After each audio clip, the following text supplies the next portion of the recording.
आखिर किस योद्धा ने चलाए थे भगवान श्री कृष्ण के ऊपर 12 घातक तीर? क्या महाभारत के युद्ध के बीच में भगवान श्री कृष्ण हो गए लहूलुहान? कहा जाता है कि महाभारत के युद्ध में भगवान श्री कृष्ण ने अर्जुन और दुर्योधन को 2 विकल्प दिए थे।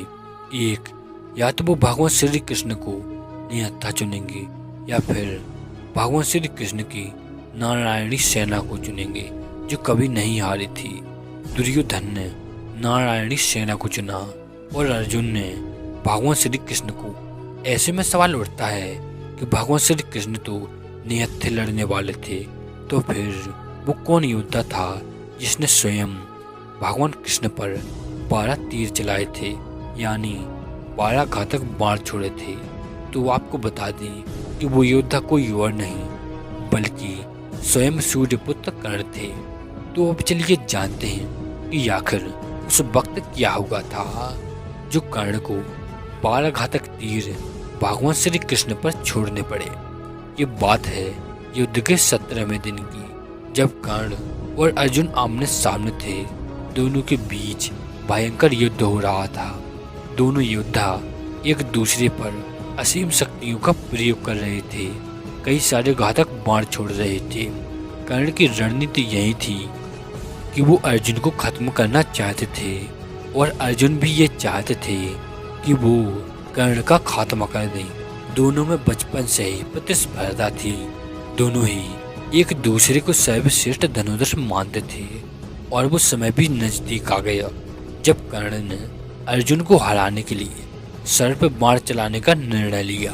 इस बाण को कर्ण ने अर्जुन पर प्रहार करने के लिए कई वर्षों से अपने पास रखा था।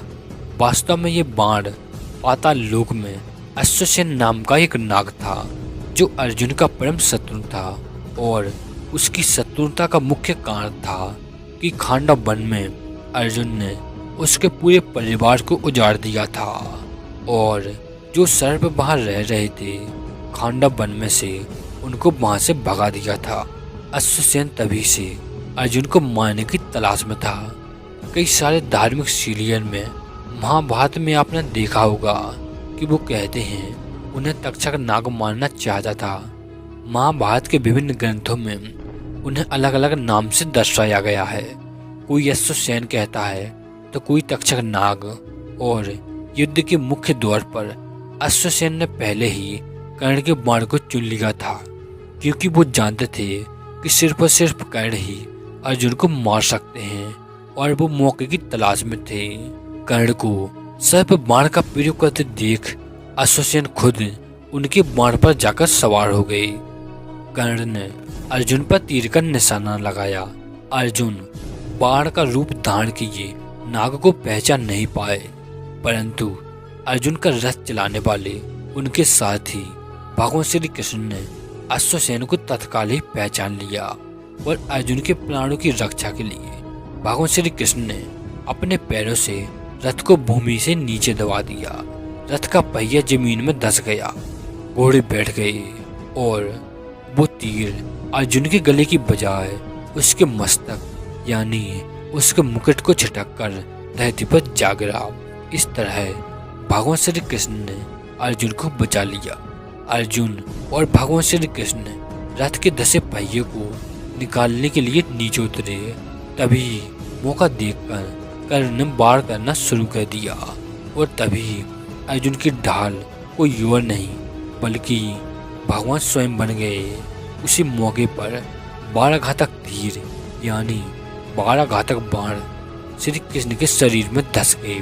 पूरी सृष्टि के रचयिता भगवान श्री कृष्ण भगवान विष्णु के अवतार श्री कृष्ण ने उन घावों को सह लिया। ना भगवान ने अर्जुन को अश्वसेन के बारे में बताया। अर्जुन ने 6 तीरों की सहायता से अश्वसेन के टुकड़े टुकड़े कर दिए। तो इस तरह भगवान श्री कृष्ण ने स्वयं पीड़ा को सहते हुए अपने परम प्रिय अर्जुन को बचा लिया। सिर्फ इसी वजह से कर्ण के 12 घातक तीर स्वयं भगवान श्री कृष्ण ने खाए थे। अगर आपको ये महत्वपूर्ण जानकारी अच्छी लगी तो वीडियो को लाइक करें और हमारे चैनल को सब्सक्राइब करें।